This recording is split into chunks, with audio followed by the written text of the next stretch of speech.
Hey, before I get started, I just want to say that I hope this video finds you and your family doing well and that everybody's safe and sound there at home. So here we are in mid-May of 2020, and this is the third in a series of videos we've been doing recently, just kind of talking about this new normal and how we're adjusting to it.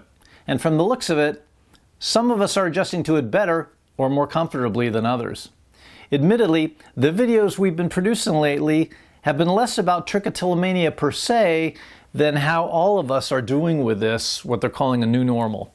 I'd mentioned that the thing that had inspired me to do these videos was the fact that in our recent client meetings, we've been witnessing a noticeable uptick in feeling of emotion, really an outpouring of emotion that we don't normally see. When this happens, we can be in the middle of a session talking about something, and all of a sudden, like out of nowhere, this person just drops their head into their hands and starts sobbing. And when it happens, it seems to take our clients by surprise just as much as it does us.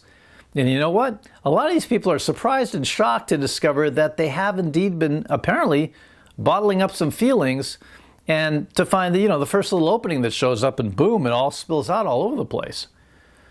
So we've been talking about this phenomena during our two most recent videos, one maybe 3 weeks ago and another a couple of weeks before that. And as more time is going by now, and here we are, now coming up on, for many of us, close to 2 months, maybe more, of this sheltering at home, and with that, the social distancing, the isolation. Some of our clients have lost their jobs, and for a lot of us, there's not nearly as much to do now. And there's a lot of uncertainty, that's for sure, and understandably, there's a lot of pent-up emotions associated with that.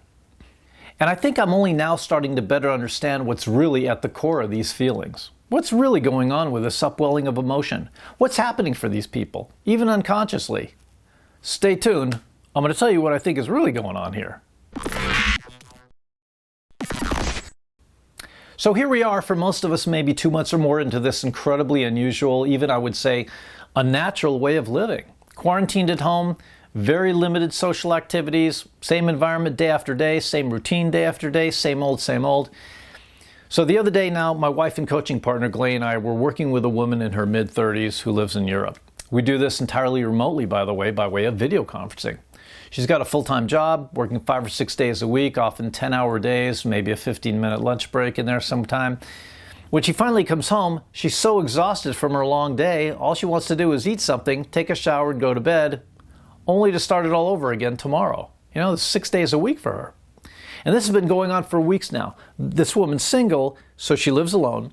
And you can imagine she comes home to no one in particular, runs through her routine, and that's just the point. It becomes incredibly routine, incredibly boring. Day after day after day now, it's the same thing for her. There's not even anyone else there at home for her to interact with, to maybe spice up her day with some kind of unexpected activity or interaction. So she's thinking to herself, I got to get out of the house here. Maybe I'll go do one of these things that I've always loved to do. She lives in London, and if you've ever been there, they have some really beautiful, really peaceful, really expansive parks. And there's this one park that she's always loved visiting. So she's thinking, that's what I'm going to go do. Maybe if I go there, it'll pick up my spirits and I'll feel better. So this is what she did. But to her surprise, it didn't actually have the results she thought it would have. Surprisingly, she found it an empty experience. Reminds me of a time when many, many years ago, in my younger days, I don't know, I must have been bored or something, and I thought, well, what the heck? I'm just going to get in the car, I'm going to take a road trip to Las Vegas. I've always loved Las Vegas, still do, I admit it, right? Lots of action, lots of things to do, lots of ways to be entertained. And I live here in Southern California, so it's not really that far, maybe a 4 or 5 hour trip by car. So that's what I did. I went to Vegas, got myself a nice hotel, but I wasn't going to sit in the hotel room the whole time. I was going to party it up, right? I was going to go out and hit the casinos, maybe some clubs, and I did that by myself. And it wasn't long before I also discovered I wasn't enjoying myself at all the way I thought I would. I found it a similarly empty experience. As I recall, I'd signed up for like 4 days at this hotel. I drove back after 2. This wasn't doing anything for me. So now, Glay and I are back in session with this woman from London last weekend. And we're all sort of processing this experience this woman had had when she visited her favorite park in London, a place that had always meant great joy for her in the past, and this time it's not doing anything for her. And we asked her, what do you suppose was the difference this time? You know what she said? The people. There was almost no one else there. Neither was she with anybody. It was just her, almost alone in this huge park. There was no one else there with whom to share the experience. What's it been like for her at home? Same thing. No one else there, no one else to share the experience with. Other than work, for her, almost a total lack of social interaction. Now, I'm telling you all this because this is one of those clients who, a few weeks ago, was sobbing into her hands, describing her deep disappointment and even a sense of abandonment at the hands of those she expected would be there to support her at a time like this. For our part, Glay and I are spending most of our time here at home. We don't leave the house much these days, and we haven't for weeks, but you know, we're blessed to get along really well most of the time. We have a child here at home, so there's 3 of us here, and we keep busy. There's always things to do. So we're not completely lacking the social interaction, but we can certainly imagine what it would be like for those who are lacking satisfaction of what I think is a very basic human need, relationship with others, and especially when that's going on for long periods of time. Yet I'll tell you what I've been missing personally. There's very little variety in our lives to look forward to. You know, along with the intrinsic value of relationship and interaction with others, there's also the variety of experience these relationships bring to our lives. You ever heard the saying, relationships are the spice of life? Never have I been able to see the truth of that more than now. And not just because of our experience, but also because of the experiences of many of our clients with whom we've been meeting over these past couple of weeks. And it's been painfully evident for our client, you know, this one woman in London, virtually no social interaction for the sake of social interaction and nothing to look forward to. Nowhere to go and nothing to do. See, I believe people have as a core human need connection with other people. I've come to believe that social interaction is not just something that's really nice when you have it, but something you really feel when it's missing. And I think the same is true for variety in life. When all you do is sit around the house day after day after day, it gets really old. I mean, haven't you had that experience? And I don't think human beings were made to be bored. I think God made human beings to seek variety, to seek stimulation, to seek excitement, newness and challenge, because that's the only way we can possibly grow as human beings. So then, what's behind all these feelings?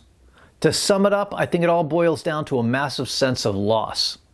Loss of satisfaction of some of the most basic human needs we have. And we grieve loss, don't we? I think we're all mourning the loss the same way we would anything or anyone that is that important to us. And I think that's what's been underneath the outpouring of sadness we've been witnessing of late. Unfortunately, you know, this is one of those videos where I can't help you just fix this thing right away, right? Fixing all this, however you think of that, is probably going to come in whatever form God has planned for us. But I do know this. When you're clear on what the problem is, that knowledge always carries with it the potential for a solution. How? Well, if you know what's missing or broken, that right away points to what needs to happen or what needs to be restored to make things feel better, right? I told you what I think the core problem is.